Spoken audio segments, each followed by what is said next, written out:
Bienvenidos al Estudio Vida de la Biblia, un programa radial compuesto de segmentos del ministerio hablado de Witness Lee, que se centra en el disfrute de la vida divina conforme a lo revelado en las Santas Escrituras.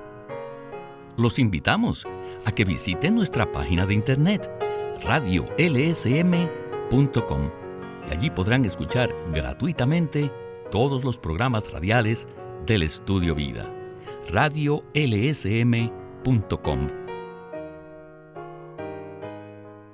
El tabernáculo del Antiguo Testamento es un cuadro excelente que nos revela la comunión entre Dios y el hombre. El tabernáculo era una estructura que tenía dos extremos. En un extremo se encontraba el lugar santísimo, donde Dios moraba. En el otro extremo estaba el atrio, al cual todos tenían acceso. En el atrio, al frente de la entrada, lo primero que uno hallaba era el altar del holocausto, o sea, el altar de bronce, el altar donde se ofrecían todas las ofrendas. No cabe duda de que es muy significativo que lo primero que hallamos al acercarnos a Dios es el altar. Es por ello que hoy consideraremos el estudio vida que lleva por título El altar del holocausto, primera parte. Y Eric Romero está con nosotros una vez más para darnos los comentarios. Bienvenido, Eric. Muchas gracias. Me da mucho gusto poder participar en este programa. Eric, hemos mencionado ya en otras ocasiones que el estudio vida es muy diferente de un estudio bíblico tradicional, y pienso que los mensajes de Éxodo demuestran este punto.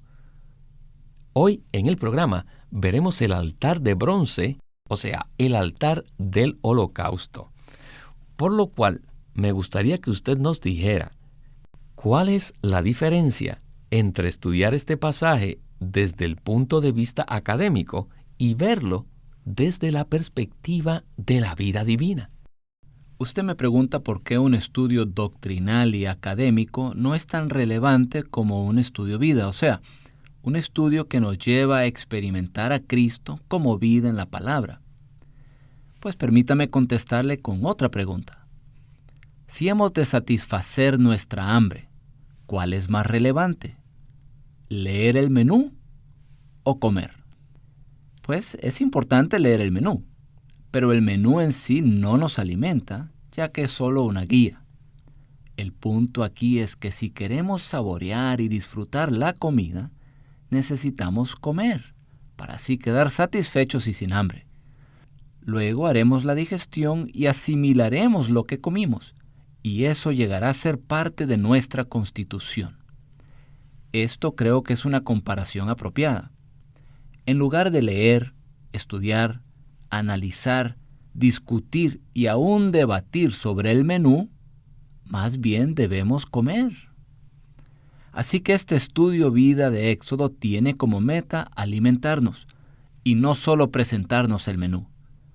Si usted está realmente hambriento y desea comer, oramos y esperamos que este programa lo alimente y que usted sea saciado ricamente. Pues entonces, Eric, comamos este delicioso manjar. Comencemos el estudio vida con Witness Lee. Acerca del altar, es necesario saber que en el tabernáculo habían dos altares, uno dentro del tabernáculo y el otro estaba afuera, en los dos extremos. El que estaba dentro del tabernáculo era llamado el altar del incienso y estaba hecho de madera de acacia recubierta de oro. Este era el altar para el pueblo que entraba en la morada de Dios, y estas personas tenían una relación muy cercana con Dios. Y el otro altar, el que estaba fuera del tabernáculo, era el altar del holocausto. Este era el altar donde todos los sacrificios, todas las ofrendas, eran presentadas a Dios en la antigüedad. Aquí, en este altar, lo más importante era el derramamiento de sangre en el altar del holocausto. Y lo que se quemaba allí era para la redención, mientras que lo que se ofrecía en el altar del incienso era para quemar incienso a fin de ofrecerle a Dios un olor grato, para obtener la aceptación de Dios. Ahora, el otro asunto es que estos altares estaban en ambos extremos. No hay duda que en todo el universo solo hay dos personas, Dios y el hombre. Lo que está escrito del tabernáculo puede verse desde estos dos extremos, desde el lado de Dios o el lado del hombre. Según Éxodo, lo primero que se trata aquí en relación con el tabernáculo fue el arca. Y esto significa que comienza desde Dios y va hacia el hombre. Pero cuando el hombre viene a tocar el tabernáculo, ¿por cuál extremo llega? No es por el lado de Dios, sino el del hombre. Así que lo primero que el hombre necesitaba y lo primero que él encontraba al entrar al tabernáculo era el altar. Todos tenemos que darnos cuenta que la venida de Dios desde su morada a la tierra tenía como meta principal atraer al hombre hacia él. Él salió del tabernáculo para atraer al hombre, para atraerlo y meterlo al tabernáculo. En Colosenses 3 dice que nuestra vida hoy en día está escondida con Dios. Nosotros estamos escondidos en Dios, quien está en el arca. Él salió para traernos al tabernáculo y ponernos en donde Él está. Salió al altar, esto es, salió a la cruz, con la intención de que nosotros, los pecadores caídos, pudiésemos ser traídos a Él, a donde Él está. Ahora pienso que pueden tener un mejor entendimiento de esto, ¿verdad? La descripción del tabernáculo en el libro de Éxodo comienza con el arca del testimonio, que es el lugar donde Dios mismo moraba. Desde el arca, el relato en Éxodo sigue al lugar santo y finalmente llega al atrio exterior y al altar del holocausto. La secuencia aquí es contraria a nuestro modo natural de pensar. Sin embargo, coincide con la secuencia de la economía de Dios. ¿Estoy en lo correcto? Exacto, Víctor. Esta secuencia es contraria a nuestro modo natural de pensar porque nosotros tomamos como punto de partida nuestra condición caída. Después de que recibimos a Cristo como Salvador, entonces podemos avanzar hasta llegar al arca, donde mora Dios. Pero la revelación divina inicia desde Dios y de ahí prosigue hacia el hombre. Aquí necesito decir algo muy franco. Algunos creyentes simplemente no tienen interés en recibir o aceptar el punto de vista de Dios. El único interés de ellos está en su situación personal, en cómo pueden ser resueltos sus problemas y qué es lo que Dios hará para mejorar las vidas de ellos. En esto podemos ser muy egocéntricos, centrados en nosotros mismos, incluso en nuestra lectura de la Biblia. Pero el libro de Éxodo, con relación al tabernáculo, está escrito desde el punto de vista divino. Comienza con el arca en el lugar santísimo y prosigue hacia donde está el hombre. Es muy posible que estemos tan ocupados con la perspectiva humana, con nuestros problemas y situaciones humanas, que no tengamos la capacidad de valorar o comprender la perspectiva divina. Pero este ministerio es muy equilibrado.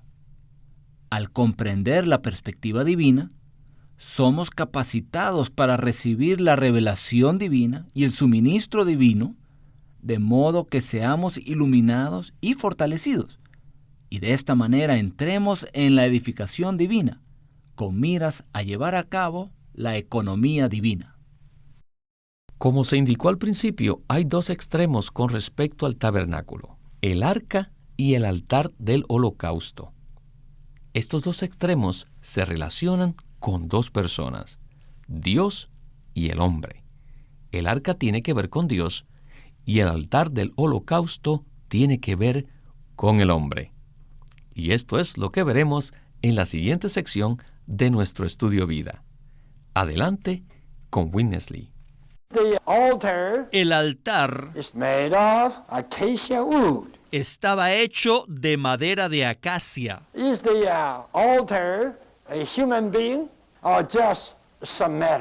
¿Era el altar un ser humano o era solamente algo? En otras palabras, ¿es la cruz una persona o es solamente una cosa? La verdadera esencia, el material básico del altar, era la madera de acacia. Y no hay duda que la madera de acacia se refiere a la humanidad del Señor Jesús.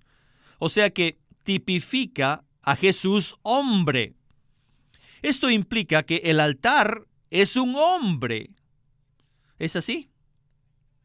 ¿Cómo se podría contestar esto? La respuesta no es muy directa.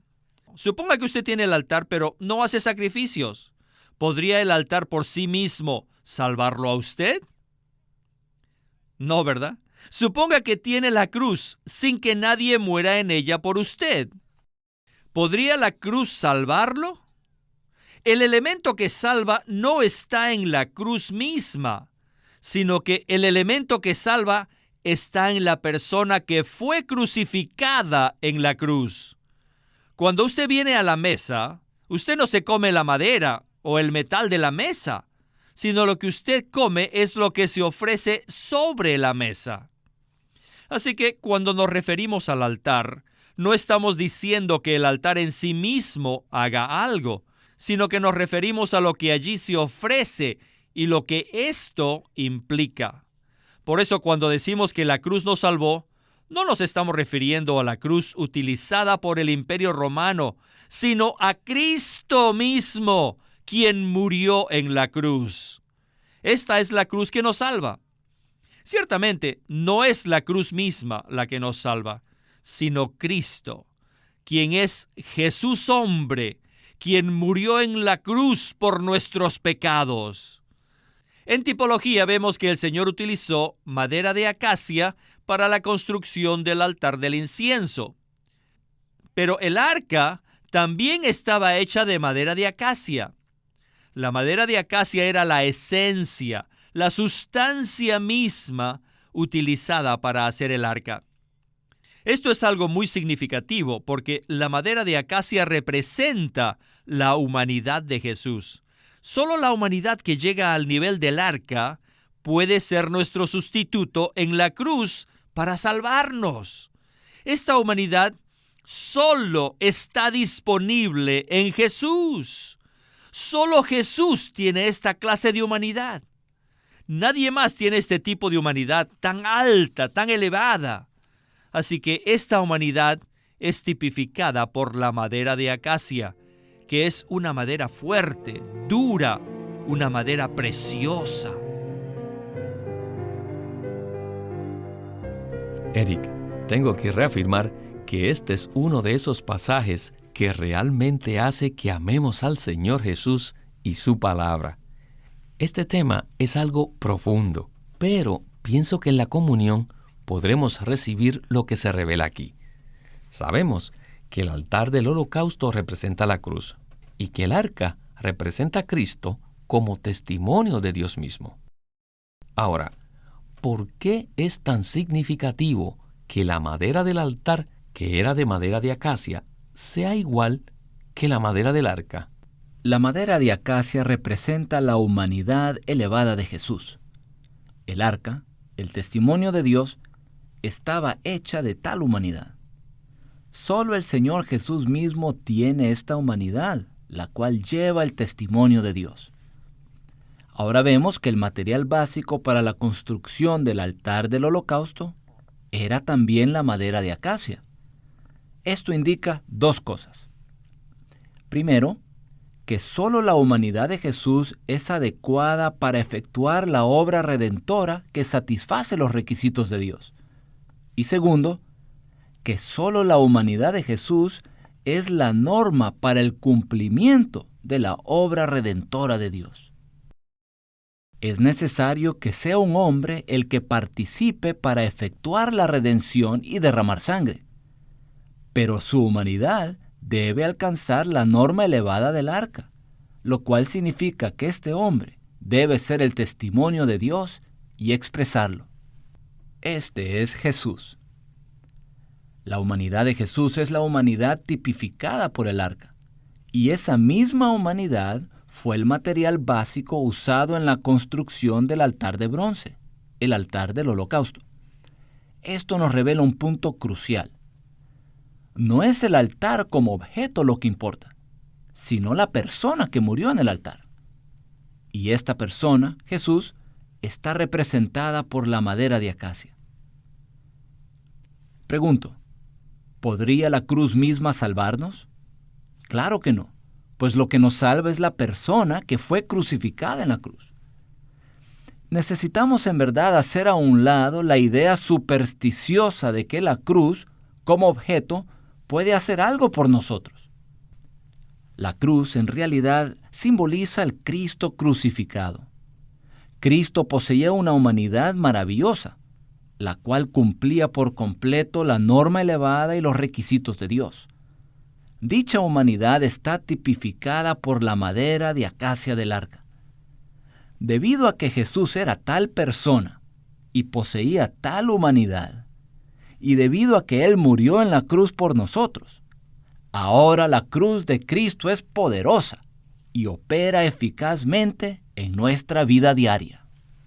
Bien, ahora veremos que la semejanza entre el arca y el altar no solo tiene que ver con la madera de acacia. Escuchemos a Winnesley. El altar del holocausto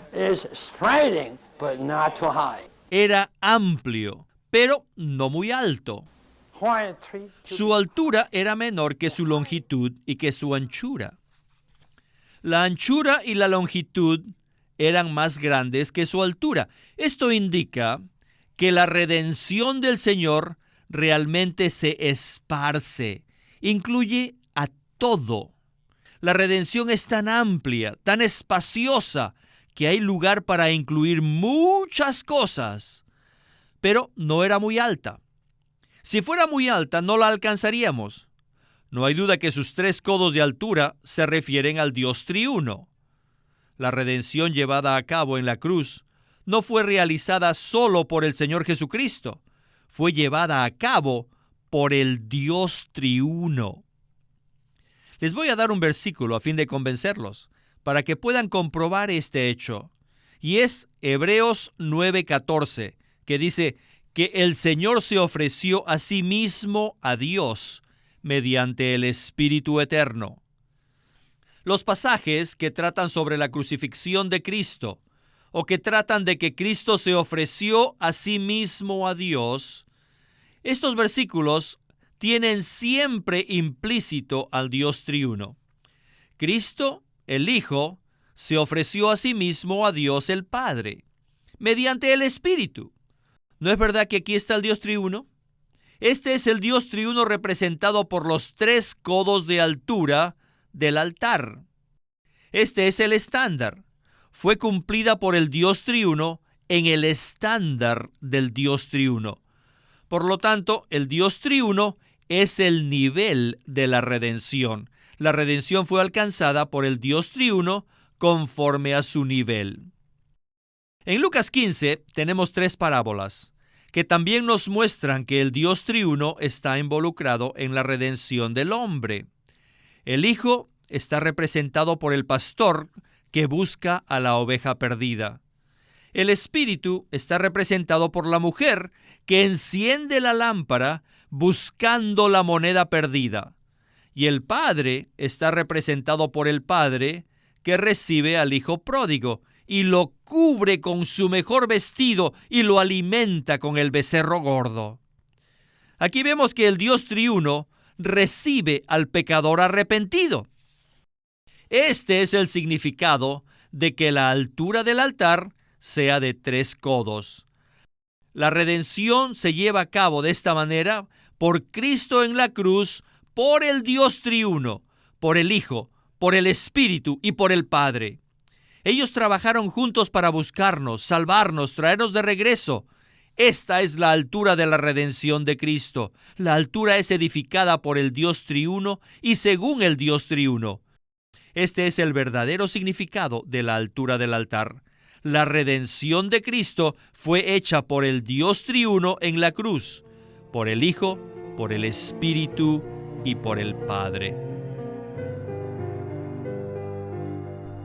Ahora quisiera que usted comentara acerca de la altura del altar y cómo esto se refiere a que el Dios triuno llevó a cabo nuestra redención. El altar medía 3 codos de altura. Se ha mencionado anteriormente que el número 3 se refiere a la resurrección o al Dios triuno. En el contexto presente no es apropiado aplicar el concepto de la resurrección.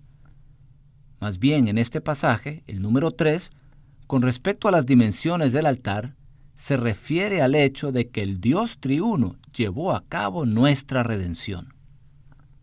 Al hablar acerca de la Trinidad, no debemos separar las personas del Padre, el Hijo y el Espíritu.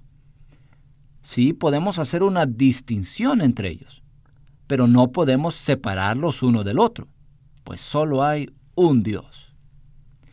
Y en todo lo que hace el Dios triuno, los 3, el Padre, el Hijo y el Espíritu, trabajan juntos. Y esto también se aplica a la obra redentora. Hebreos 9:14 es una prueba contundente de este hecho, pues dice que el Señor Jesús se ofreció a sí mismo a Dios por el Espíritu Eterno. Fue el Hijo, Jesús, y no el Padre ni el Espíritu, quien murió en la cruz para efectuar nuestra redención. Pero tanto el Padre como el Espíritu estuvieron involucrados en la muerte redentora de Cristo.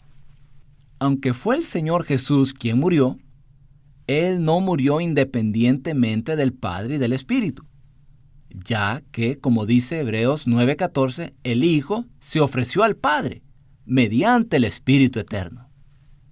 El Padre y el Espíritu, junto con el Hijo, estuvieron involucrados en la obra redentora y trabajaron juntos para redimirnos, traernos de vuelta a Dios y aceptarnos conforme a la norma de la justicia de Dios. Esto también lo confirman las 3 parábolas de Lucas 15 y el pasaje de Colosenses 2. El hecho de que los 3 de la deidad participaron en la obra redentora está representado por los 3 codos de altura del altar de bronce. Si logramos ver esto, recibiremos mucha luz acerca de la redención efectuada por el Dios triuno y nos llevará a adorarlo más. Bendito sea Él por los siglos de los siglos. Amén.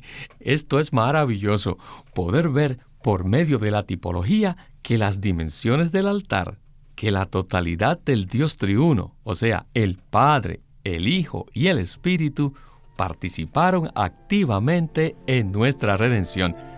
Tengo que decirle, Eric, sinceramente, que mi apreciación por el Dios triuno se ha incrementado después de este programa. Gracias por haber estado con nosotros. Alabamos al Dios triuno.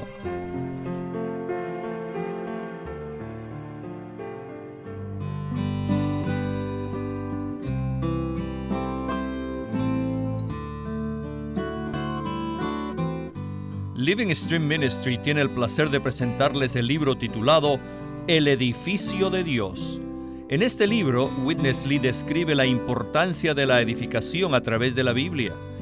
Desde Génesis 2 vemos al árbol de la vida, y junto al árbol está un río que fluye, y en este fluir de agua de vida encontramos los materiales para el edificio de Dios, que son oro, bedelio, que es una clase de perla, y piedras preciosas. Y al final de las Escrituras vemos un edificio representado por la ciudad santa, la Nueva Jerusalén. Y este edificio, que tiene como centro la vida, está edificado con oro, perlas y piedras preciosas. Esto nos muestra que la Biblia es un libro de vida, y por otro lado nos muestra que es un relato acerca del edificio de Dios. A través de toda la Biblia podemos encontrar muchas referencias concernientes a la obra de edificación. por lo que podemos afirmar con certeza que las Escrituras son un relato de la edificación que Dios realiza. Este libro, El edificio de Dios, es un material excelente en este tema, la vida y la edificación que Dios efectúa. El libro se titula El edificio de Dios por Witness Lee.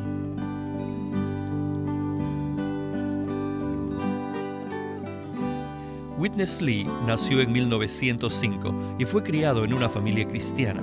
A la edad de 19 años fue completamente capturado para Cristo, a quien se entregó incondicionalmente para predicar el Evangelio el resto de su vida. Al comienzo de su servicio al Señor, conoció a Watchman Nee, quien ya era reconocido predicador, maestro y escritor, y con él sirvió en la casa publicadora llamada Librería Evangélica de Shanghai. Él nos ha dejado una presentación prolífica de la verdad en la Biblia, y su obra principal, El Estudio Vida de la Biblia, tiene más de 25,000 páginas de comentarios de todos los libros de la Biblia, desde el punto de vista del disfrute de Dios que los creyentes deben tener y de la experiencia de la vida divina en Cristo por medio del Espíritu Santo. También fue el editor principal de una nueva traducción de la Biblia en chino llamada La Versión Recobro, la que también está en español y otras lenguas. Esta contiene un gran número de notas explicatorias y referencias marginales que son muy espirituales. En 1965, el hermano Lee estableció el Living Stream Ministry, una corporación sin fines de lucro en Anaheim que oficialmente representa el ministerio de Watchman Nee como el de sí mismo. Queremos animarlos a que visiten nuestra página de internet, libroslsm.com. Allí encontrarán los libros impresos del ministerio de Watchman Nee y Witness Lee, la Santa Biblia versión recobro con sus notas explicativas, y también encontrarán folletos, himnos, varias publicaciones periódicas y libros en formato electrónico. Por favor, visite nuestra página de internet, libroslsm.com. Una vez más, libroslsm.com. O llámenos a nuestro teléfono gratuito 1-800-810-1149. 1-800-810-1149. Además, si desean, pueden comunicarse con nosotros enviándonos un correo electrónico a estudiovida@lsm.org. Una vez más, estudiovida@lsm.org.